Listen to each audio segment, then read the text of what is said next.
Hello there, virtual race fans, and welcome to the Zwift Duathlon League, WTRL Season Number 3. This is the first race in a 6-week series. This race consists of a 35-minute bike with a 10-minute transition and a 15-minute run.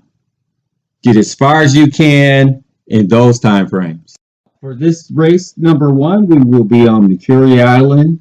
For the bike, we will be on the Flatland Loop, and for the run, we will be on the Chain Chopper. The course itself doesn't have a lot of elevation change in it, but it does have a little. There's actually, as you can see, 2 peaks there that you'll have to ride through elevation. My goal is to get around 23 kilometers. My best so far in the last couple of series has been 23.2. So if I get that, I'm going to be happy. The course on the run doesn't really have any elevation changes. It does in the game, but they recommend that you put your treadmill on 1% and leave it there. Last year I was on the Cervelo P5 with the DT Swiss. I think I might have had the 808s on it, but I kind of remember having the DT Swifts on it. So this year I'm going to switch over to the Canyon Speedmax and make sure that I have the 808s on it this time for sure. They're lighter wheel, so it's better for the TT, which is what you have to do for the bike portion of the race. You have to be on a TT bike. So that's my choice. Canyon Speedmax. I've done well in the first 2 series of this league. The first series, I finished in 3rd place in my age group, and in the last series, series number 2, I finished in 1st place in my age group.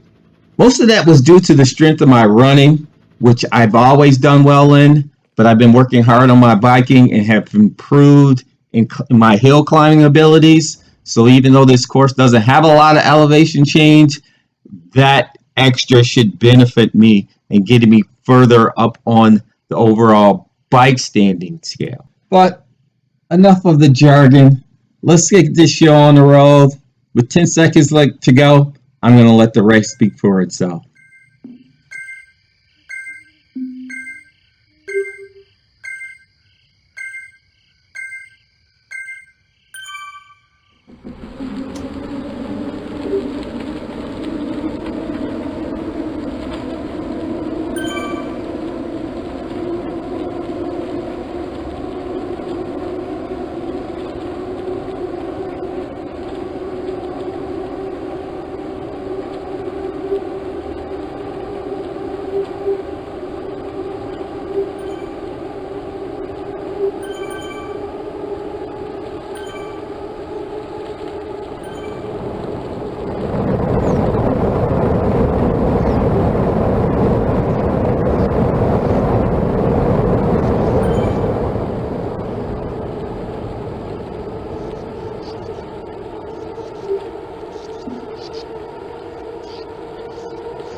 Okay, a 10th of a mile in, I've started to settle into my pace. My goal for this whole ride is to average around or at 4 watts per kilogram. I'm right on that pace. I want to hold that steady. May drift up a little bit, may drift down a little bit, depending on the elevation, but that's where I want to finish. I never finished at 4 watts per kilogram. I think my highest might have been around 3.8, maybe at 3.9.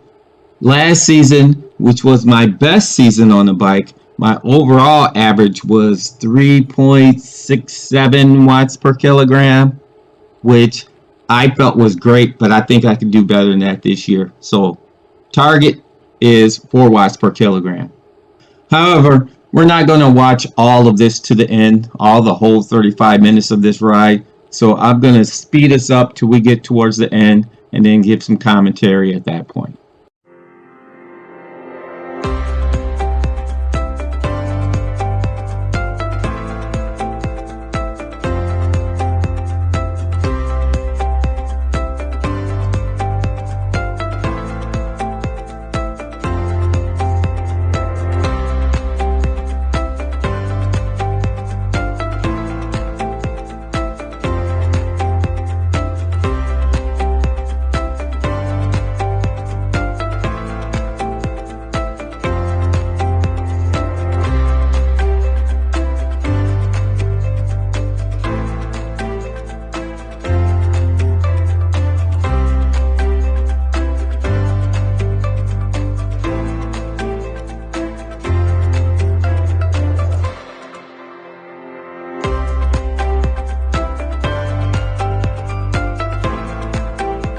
Okay, I've made my way up to 7th place.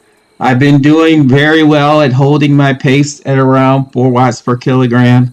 I think I'm on target for that. Earlier in the race, I'm going to say not early in the race, but about midway through the race, I started to feel some tightness in my hamstrings. Normally, that's indicative of my seat being too low. I did not remember to check my seat before I started this race, and I don't believe I've checked it in a while, so it's highly likely that it's too low. But, of course, I'm in the race, and there's no way I'm going to stop to check it. So, I have about a minute left to go in this riding session. I'm just going to put it all out there and hold on to finish this off strong and see where I end up. There is one guy that's just ahead of me that I can see. I can try and put in a mad push to try and catch him, but there's no point in it. The race is almost done. The finishing positions don't matter too much. It's just only the distance that I can get, and I'm not going to blow my legs out and do terrible on the run trying to catch him. So I will just let him go and hold my pace as is until I get to the finish on this.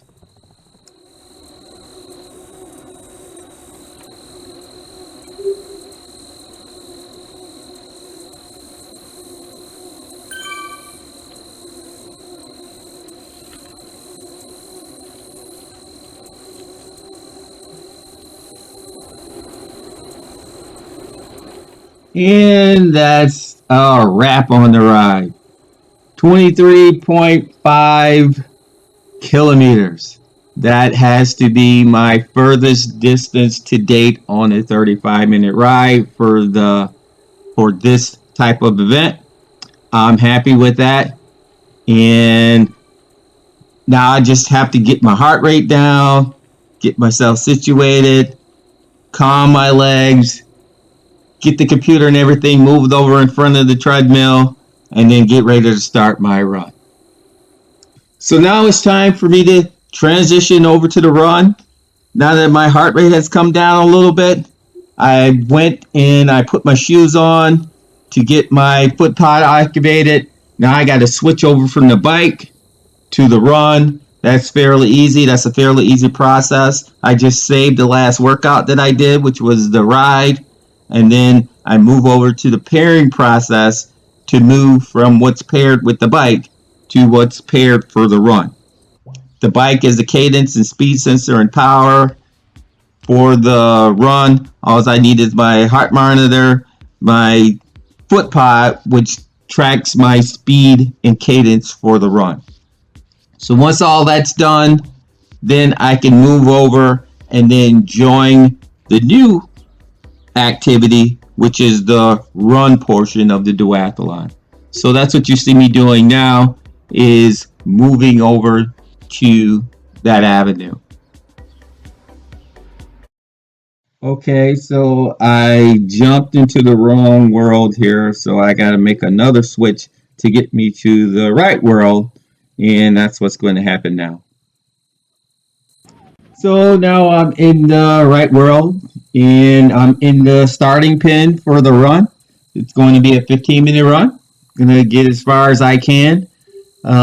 This 5 minutes or so, or a little less than 5 minutes or so, is going to do wonders to allow my legs to relax a little bit. I'm just going to walk it out right up until we get ready to start this run. Then once it gets right around about 30 seconds or so, close to the start of the run, I'm going to get into my pace and be ready so that as soon as the gate drops, I'm off and running. No point in waiting through 3.5, 4 minutes of that for the start of the race. So I jump right up to right around the 30-minute mark. And you'll see me in the corral or in the pen, whatever you want to call it, getting myself ready. In a few seconds, you'll see my pace pick up. That's me getting into my stride and ready to go. And once the gate drops, I'm gone.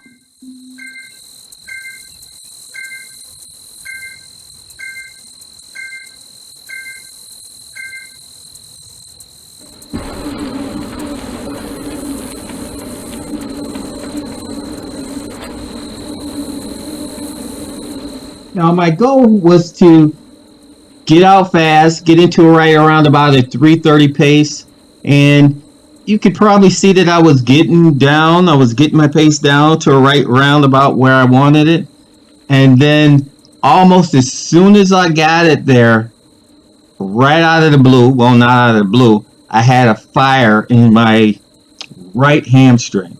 It was like it tried to seize up, but it didn't. But I felt that slight little tug, that slight little pull, and then I knew right away that I had to back off. So you'll see me go right back up to a right close to a 4 minute pace. And that was me shortening my stride because when I tried to go long, that's when I felt the little pull in my right hamstring. So I had to shorten my stride, stutter my step. That cost me on my pace, and I had to do that for as long as it took for my hamstrings to settle down. I actually started to feel it in both hamstrings. So I thought I was in trouble. I was doing everything that I knew to do, which is to shorten that stride, to not use them as much so that I can get them to relax. I needed to get to a point to where they were settled in and knew that I was into the run before that I can open my stride back up. So that's going to cost me a little bit. Normally, I would have been able to, I would have wanted to run at 3:30 for at least the first 3 minutes or so, and then slowly bring that down a little bit more, or bring the time down, the pace faster, but the time down for my pacing. And I couldn't do that because I had to wait on my legs. It had done it several times throughout that run, and it felt like that I knew I was in a little bit of trouble and wasn't going to go as fast as I wanted. This one guy started to catch me. I thought he was going to leave me in the dust, but I was able to recover at some point to eventually just pull away from him. And I think I settled right into around about third place. So I'm going to speed this up until we get close to the end of this run, and then we will go back to normal speed.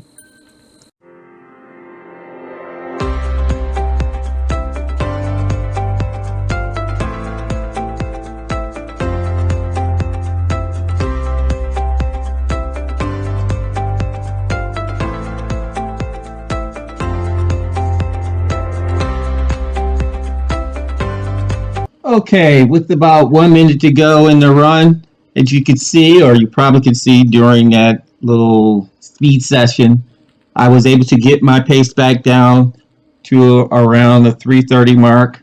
Went a little bit faster sometimes, but for the most part stayed at 3:30. There's no point in me trying to go any faster than that with the way my legs were acting up. They're settled in now, so I'm just going to finish off this race as best I can.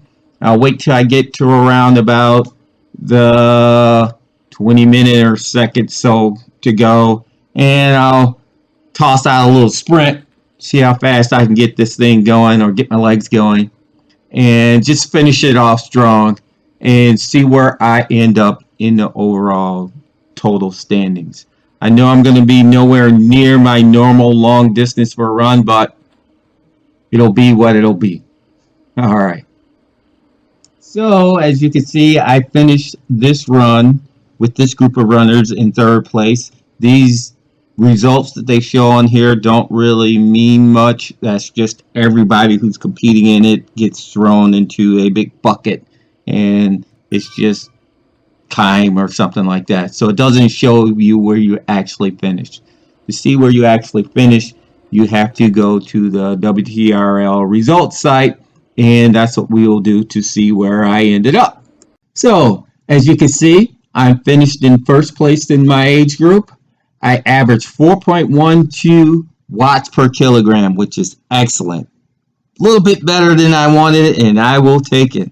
My run was kind of disastrous for me, only managing to get 4.115 kilometers in that 15 minutes. I've been as high as 4.6, so I will do better than that.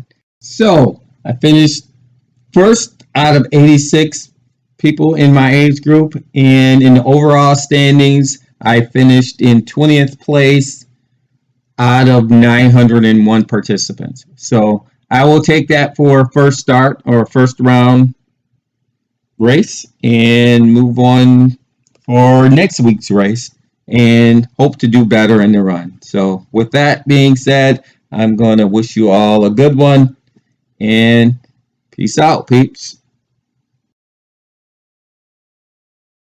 Remember how I said I thought my seat was low? Well, here you go. That rubber band on the seat post marks where the seat was, and the mark that's on the bottom is where it should have been. I raised it up for a workout that I had to do 3 days later. That's when I remembered that, hey, I needed to check my seat. And yes, it was down. That's about 3/4 of an inch, which makes a big difference. But it is what it is. It'll be set for next week. Have a good one.